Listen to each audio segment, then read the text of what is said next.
아침을 뉴스로 깨웁니다. YTN 라디오 김호성의 출발 새아침. 여러분 안녕하십니까? 출발 새아침 김호성입니다. 비통한 심정으로 이 자리에 섰다. 수인번호 716번, 직업 무직, 110억 원대 뇌물수수와 350억 원대 다스 횡령 등의 혐의로 구속 기소된 이명박 전 대통령의 정식 첫 번째 재판이 어제 열렸습니다. 구속된 지 62일 만이자 박근혜 전 대통령이 첫 재판을 받은 지 딱 1년이 되는 날이기도 했죠. 네 번째입니다. 대한민국의 전직 대통령이 법정에 서는 상황 말이죠. 대한민국의 역사는 이렇게 또 하나의 불명예스러운 기록을 남기게 됐습니다. 담당 재판부가 언론사의 법정 촬영을 공식 허용하면서 이명박 전 대통령이 피고인으로 법정에 서는 모습까지 고스란히 드러났습니다. 이를 바라보는 국민들의 마음 편치만은 않으셨을 겁니다. 다시는 이 같은 불편한 역사가 되풀이되지 않기를 바랍니다. 5월 24일 목요일 방송 시작하겠습니다.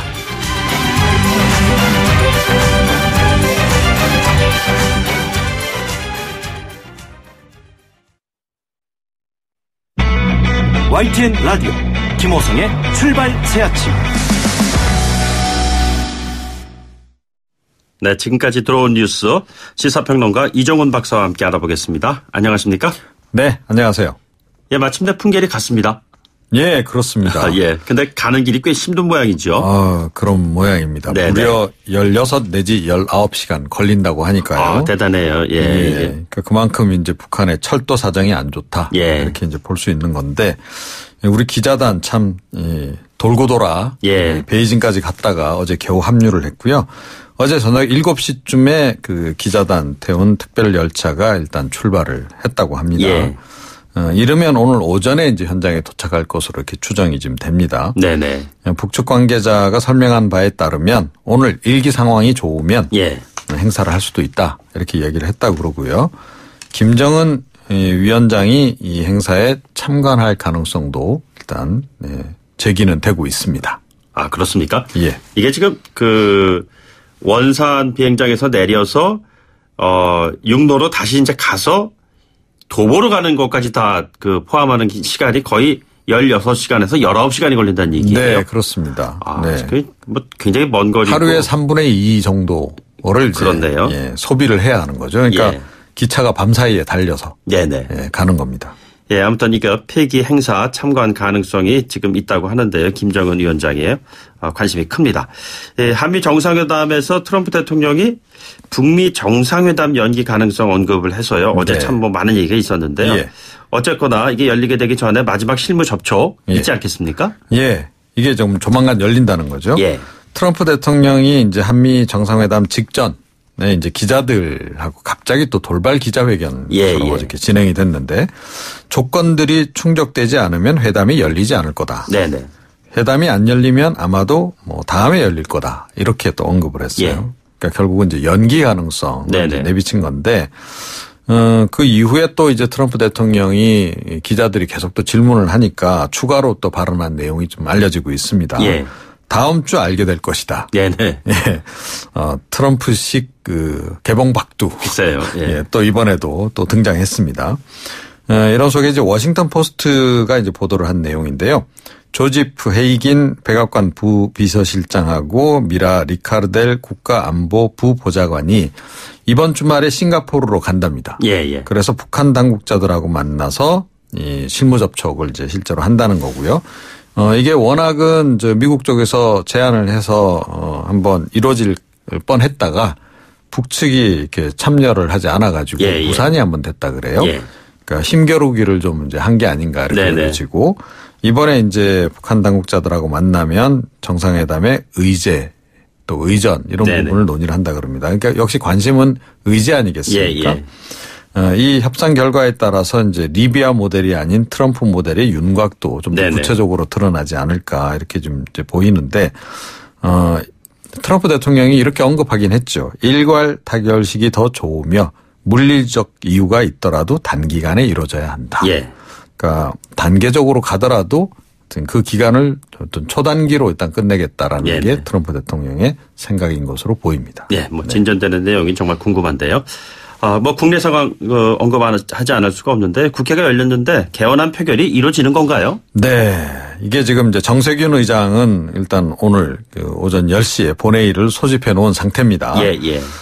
더불어민주당은 그 헌법 규정에 따라서 그대로 처리를 해야 한다. 가결이든 네네. 부결이든 결론을 내야 한다. 오늘까지 이제 결론을 내자 이렇게 이야기를 하고 있습니다. 헌법 제130조 1항을 보게 되면 이 헌법 개정안이 공고된 날로부터 60일 이내에 의결을 하도록 이렇게 되어 있거든요. 네네. 이 규정을 얘기를 하는 겁니다. 예. 그런데 어제 이제 바른미래당, 민주평화당, 정의당이 공동기자회견을 열었죠. 대통령의 개헌안 철회 다시 한번 요구를 했습니다. 네네. 자유당까지 이제 포함한 야 4당이 오늘 이제 본회의 불참을 이제 선언을 일단 한 상태고. 예. 이렇게 되면 의결 정족수를 충족시킬 수가 없는 거죠. 모두 몇 석이죠? 그러니까 3분의 2가 되면 192석을 지금 예. 충족해야 됩니다. 92석이요? 의원 숫자가 좀 줄어가지고 네네. 200석에서 좀 이제 많이 줄어든 상황이긴 한데요. 예. 이렇게 되면 표결 불성립에 의한 부결.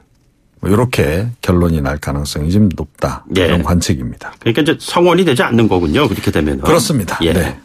산 넘어 산입니다. 정말. 그리고 뭐 피부에 와닿는 얘기 좀 해 주세요. 최저임금 산입범위요. 이게 지금 표결이 오늘 이루어질 거라는 관측인데 아주 팽팽한 것 같아요. 그렇습니다. 더불어민주당하고 자유한국당, 바른미래당이 일단 합의는 했습니다. 그러니까 매달 지급하는 전기상여금, 숙식비, 최저임금 산입범위에 넣자.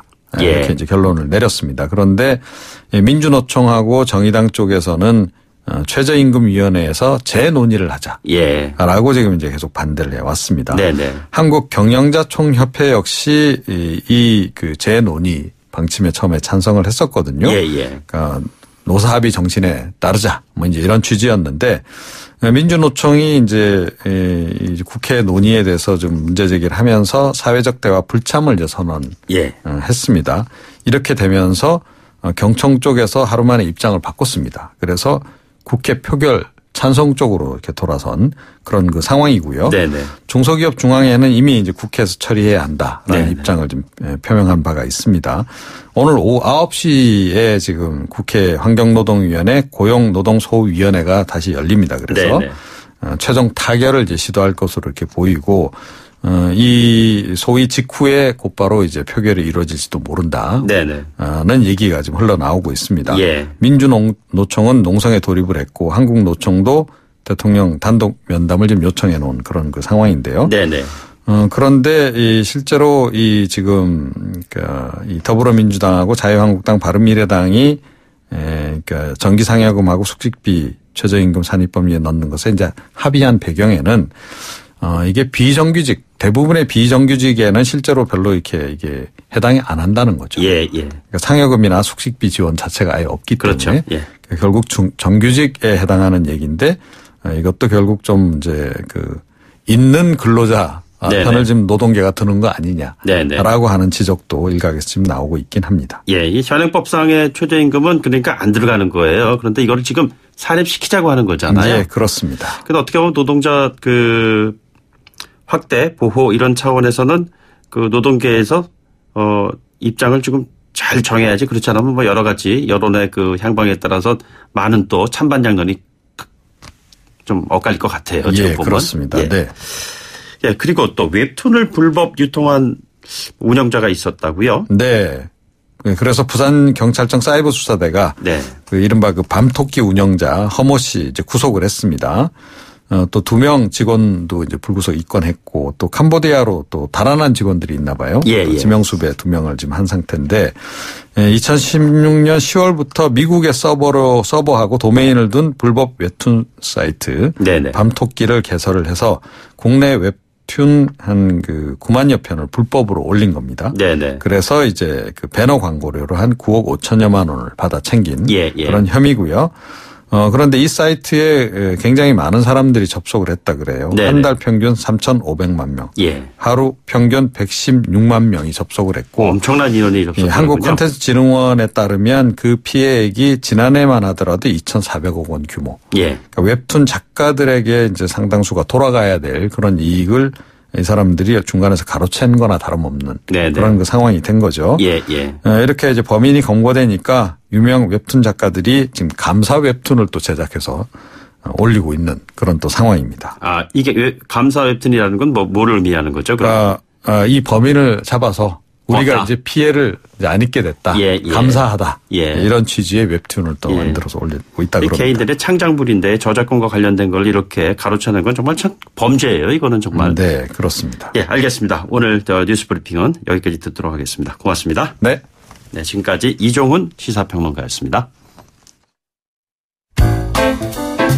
여러분은 지금 FM 94.5MHz로 방송되고 있는 YTN 라디오 김호성의 출발 새 아침을 듣고 계십니다. 의견 주실 분은 짧은 문자 50원, 긴 문자 100원의 이용료가 드는 휴대전화 메시지 샵 0945, 우물정 0945번으로 의견 남기실 수 있습니다. 네, 110억 원대 뇌물수수 그리고 350억 원대의 다스 횡령 등의 혐의로 구속 기소된 이명박 전 대통령의 첫 정식 재판이 어제 열렸죠. 모두 진술을 통해서 약 12분 정도의 직접 입장을 밝히는 모습을 국민들께서 보셨습니다.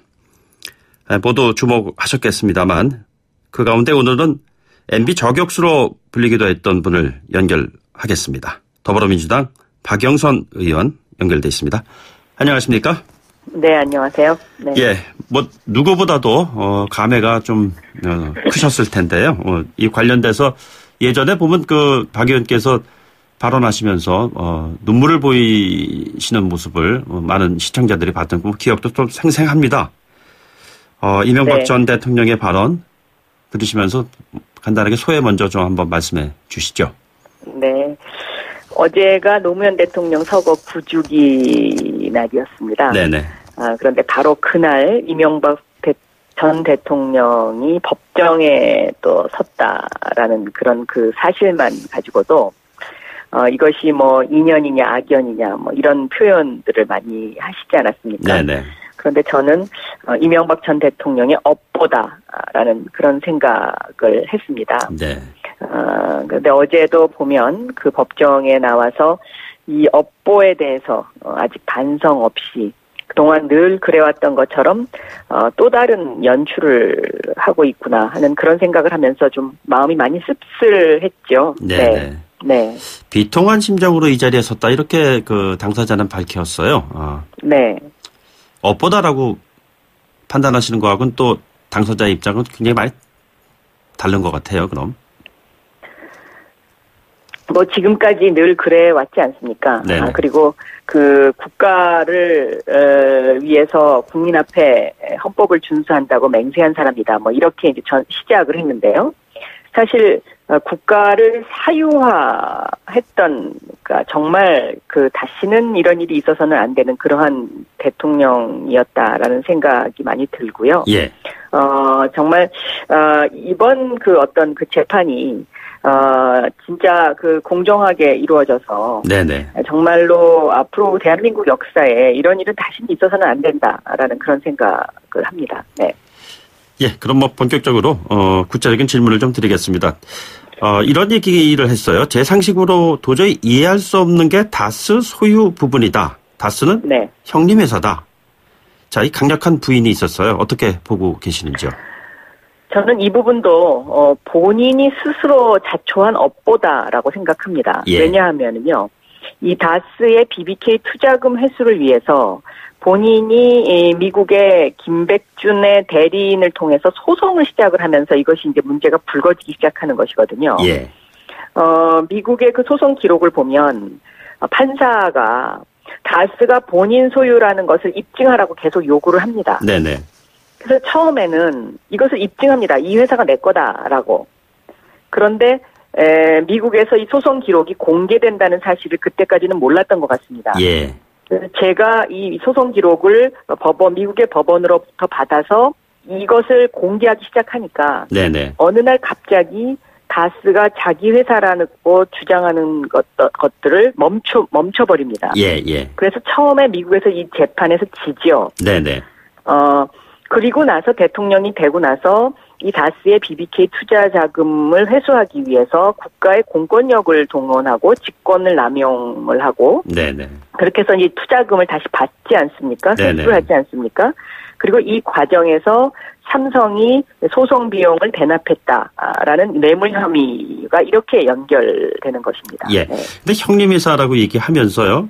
가족 네. 간에 그 어떤 다툼도 없었고 그런데 국가가 개입하는 게 온당한가 이런 의문을 제기했고요. 정주영 회장도 양해했다고 해서 시작한 것이다. 아시는 대로 이명박 현대건설 사장을 지낸 분은 아니셨겠어요. 네.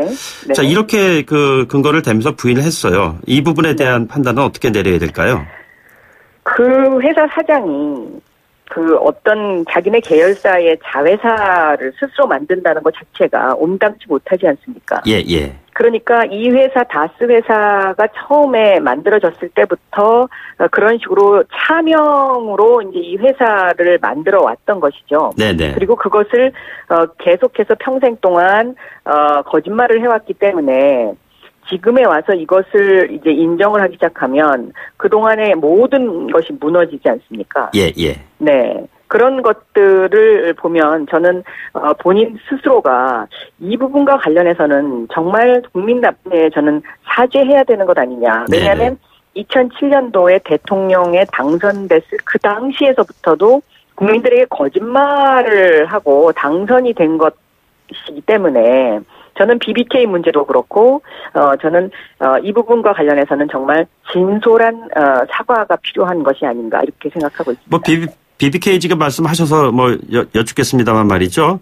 과거에 네. 보면은 그 다스에 언급하실 때 이거는 검찰 캐비넷에 답이 있다 이런 얘기도 하셨잖아요. 예. 근데 그렇습니다. BBK 얘기 나오면은 BBK 가짜 편지 사건 얘기도 나왔는데 그 이후에 진전되는 상황이 없는 것 같아요. 이거 어떻게 봐야 되죠? BBK 가짜 편지 사건은 아직까지 진실이 밝혀지지 않은 부분입니다. 네네. 그리고 이 BBK 가짜 편지 사건과 관련해서는 지금 자유한국당의 홍준표 대표가 여기에서 자유롭지 못하고요. 저는 검찰도 그 당시에 이 부분과 관련해서 무혐의를 내렸기 때문에 네네. 이 부분과 관련해서는 자유롭지 못하다고 생각합니다. 그래서 네네. 이것은 반드시 그 재수사가 이루어져야 되는 부분이다. 네네. 왜냐? 거짓을 위해서 기획한 사건이거든요. 예. 그래서 저는 그 부분이 꼭 필요하다라고 생각을 하고 있습니다. 관련되어 있는 김경준 씨 같은 경우에는 지금 한국 입국 청원 이것도 지금 움직이고 있고 이래요. 그 앞으로 어떠한 그렇죠. 방향으로 이 사안이 전개될 거라고 전망하시는지요? 진실은 시간이 걸리긴 합니다만은, 언젠가는 밝혀지지 않습니까? 네네. 그것이 이명박 전 대통령과 BBK를 통해서 얻은 또 하나의 교훈입니다. 예, 예. 그렇기 때문에 이 부분도 저는 언젠가는 그 진실이 밝혀질 것이다라고 생각을 하고요. 네네. 그 이명박 그 전 대통령이 어제 이제 법정에 나와서 삼성 뇌물 부분과 관련해서는 본인이 충격이고 모욕이다. 이런 이야기를 공소 사실에 대해서 이제 이런 이야기를 했는데요. 그렇습니다. 예. 저는 이 부분도 대한민국 국민을 모욕하는 발언이다라고 생각합니다. 왜냐하면 본인이 이 삼성이 대납했다라는 것에 대해서 부인을 하려면 이 미국의 소송과 관련된 소송 비용을 본인이 지급했다라는 것을 입증해야 된다라고 저는 보고 있습니다. 예. 그런데 아직까지 여기에 대해서 입증을 하고 있지 못하잖아요. 네네. 그리고 본인은 이제 자꾸 재판에 나와서 검찰이 그 제출한 그 증거들은 다 그 인정을 하겠다라고 그 제출한 모든 증거에 동의한다는 증거인부서를 제출을 해놓고는 예. 법정에 나와서는 법정 공방이 사생활에 불이익을 줄 수 있기 때문에 증거를 다투지 않겠다라는 네네. 이런 모순된 입장을 지금 보이고 있지 않습니까? 예, 예. 저는 이 부분에 관해서도 국민들이 왜 이럴까라고 굉장히 궁금해하게 생각하신다고 생각을 하고 있는데요. 예. 저는 이 이유도 두 가지로 한번 정리를 해볼 수가 있을 것 예. 같습니다. 어떤 거죠? 첫째는 이 이명박 전 대통령이 법정에 서게 된 과정입니다. 예. 이 과정은 측근들이 모두 그동안에 거짓말을 해왔던 측근들이 모두 마음을 돌아서서 측근들이 모든 것을 다 풀었거든요. 예, 예. 그렇기 때문에 실질적으로 이 법정에 나와서 이명박 전 대통령의 입맛에 맞게끔 증언을 해줄 사람을 찾기가 굉장히 힘들지 않을까 하는 그런 첫 번째 이유 하나 하고요.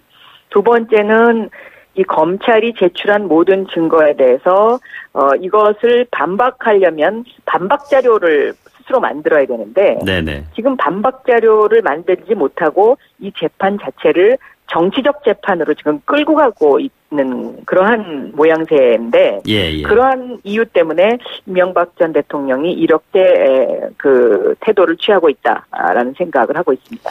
예, 뭐 조금 전에 그 삼성 관련된 언급도 해주셨는데요. 그 보면은 이건희 회장 사면 대가로 뇌물을 받았다는 공소 사실 관련해서 본인이 충격이고 모욕이다 이런 얘기 했잖아요. 그리고 평창 올림픽이 있었기 때문에 삼성 회장 자격이 아니라 IOC 위원으로 사면을 결정한 거다 이렇게 얘기했어요. 이건 어떻게 보고 계시는지요?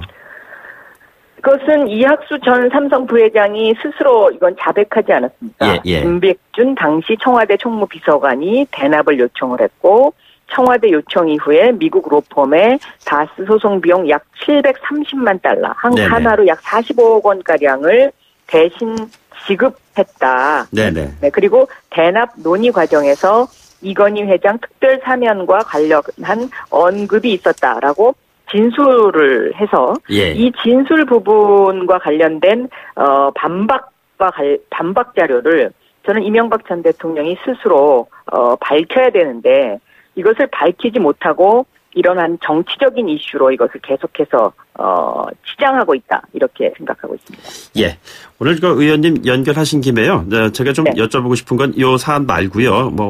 법사위원장도 지내시고 그러셨으니까요. 최근 그 검찰 개혁과 관련된 이야기가 좀 많이 나오고 있지 않습니까? 네. 검경 수사권 조정, 공수처 설치 이런 것들이 많이 언급이 되고 있는데 생각보다 속도가 나지 않는다라는 그런 여론이 많습니다.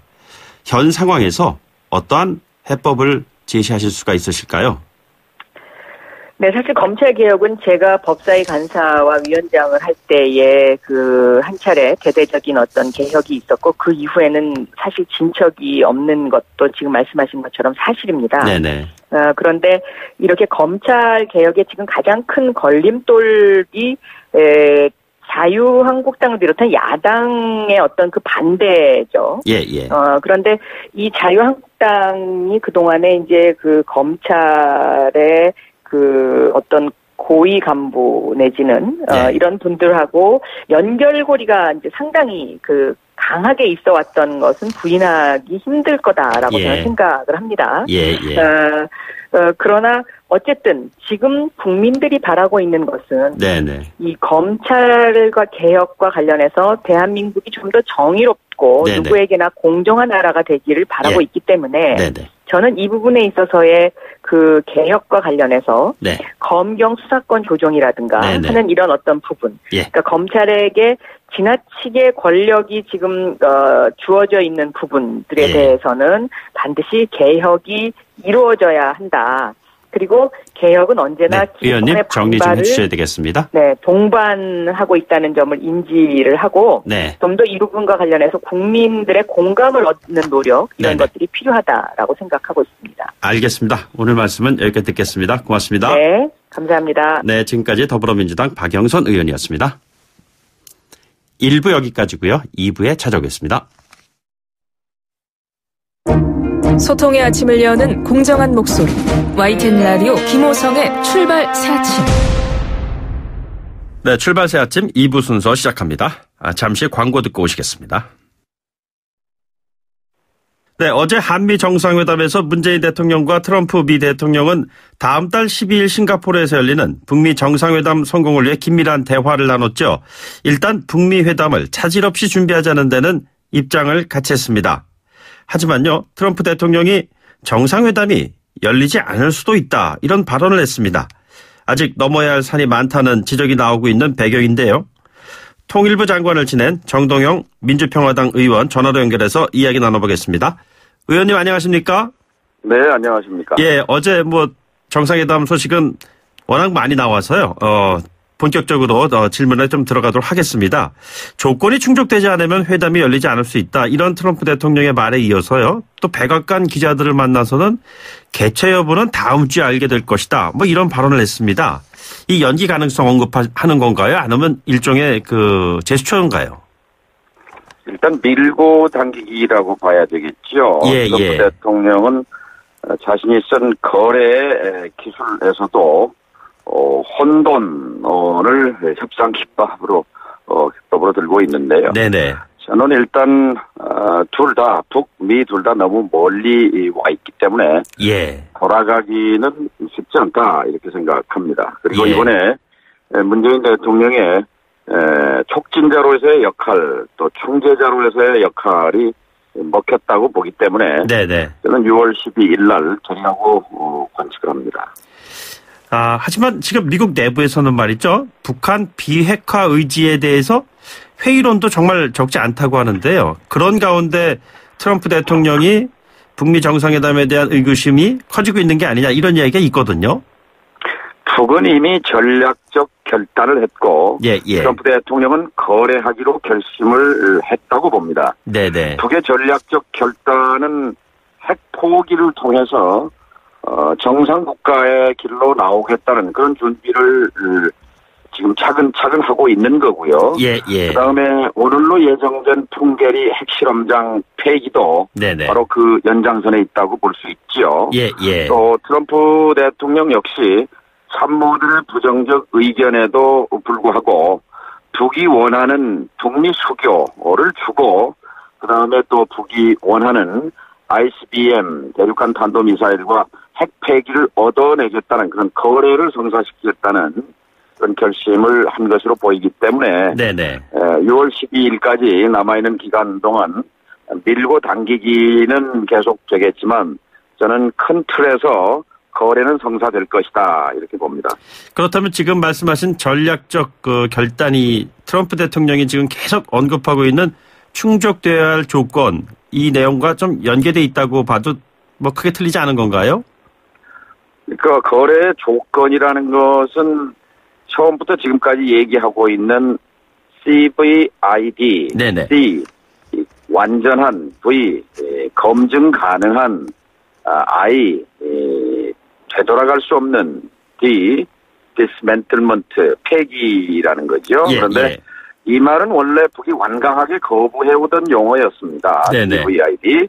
그것은 원래 10년 전 미국의 신보수파 네오콘이 북한의 항복을 전제로 북한의 체제 붕괴를 전제로 CVID라는 용어를 꺼낸 거에 대해서 강력한 거부감을 보여왔습니다만 그러나 트럼프 대통령이 사용하는 CVID는 일단 거래를 전제로 하기 때문에 그러면 CVIG 그러니까 완전하고 되돌릴 수 없는 G는 이제 개런티죠. 체제 보장을 내놔라. 그러면 거래하겠다 하는 이런 지금 벼랑 끝에서의 빅딜이 지금 얘기되고 있는 것이 6월 12일로 가는 과정에 있는 거죠.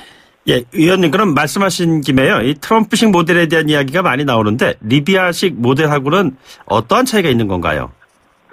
리비아식 모델은 다른 모델이 따로 있는 게 아니고 북이 반발하는 핵심은 카다피의 최후를 연상하기 때문에 그렇습니다. 그러니까 북이 가장 중시하는 특히 실무진이 가치 가운데는 자신들의 지도자에 대한 훼손 이것에 대해서는 극력 반발합니다.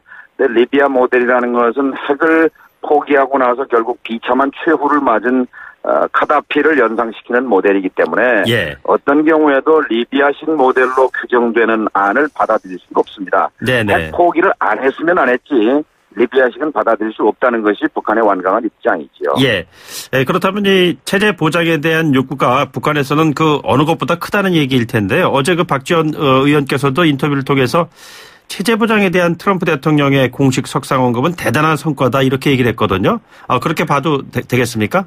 이미 트럼프 대통령은 상당히 먼 미래까지 언급하고 있죠. 그러니까 연락사무소 설치, 상주 대표부 교환, 그다음에 북미 수교 이런 수준을 넘어서서 말하자면 밝은 미래, 한국 수준으로 북한 경제가 발전할 수 있도록 돕겠다.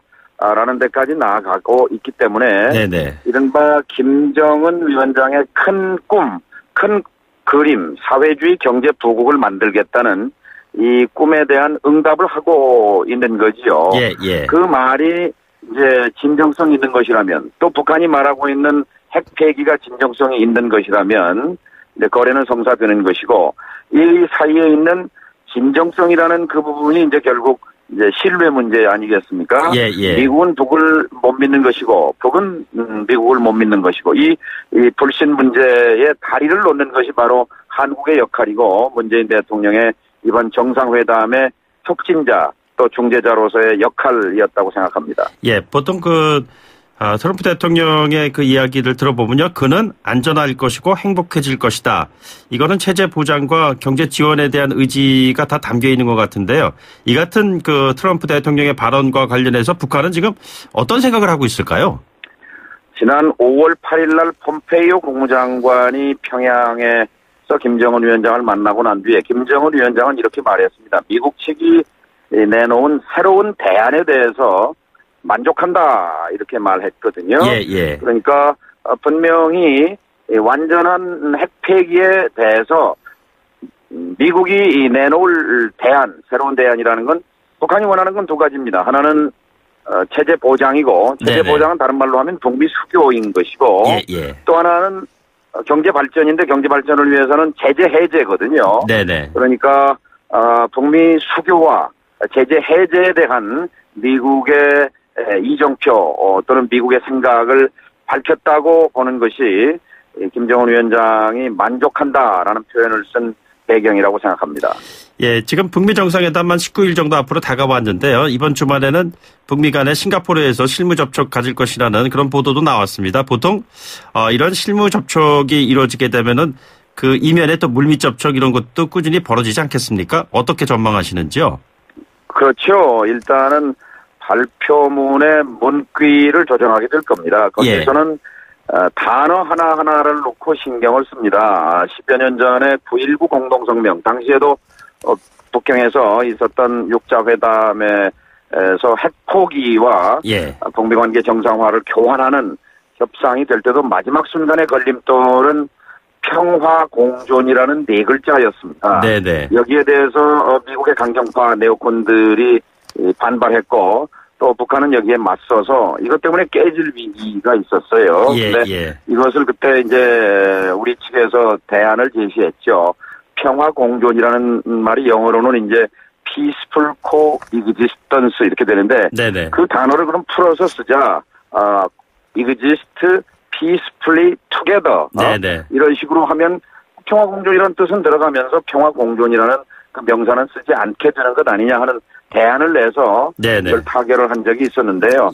아마 그런 하나하나의 개념과 문구를 두고 마지막 조율을 벌이게 될 것으로 생각합니다. 그 한미 정상회담 그 배석한 자리 뒤쪽에서는 존 볼턴 그 또 모습도 보였거든요. 지금 말씀하신 그 9.19 공동성명 당시에 미국 측의 네오콘 뭐 이쪽에 있었을 때 그 지금 좀 전에 언급했던 존 볼턴도 함께 그때 그 있었던 그런 상황이었던 건가요?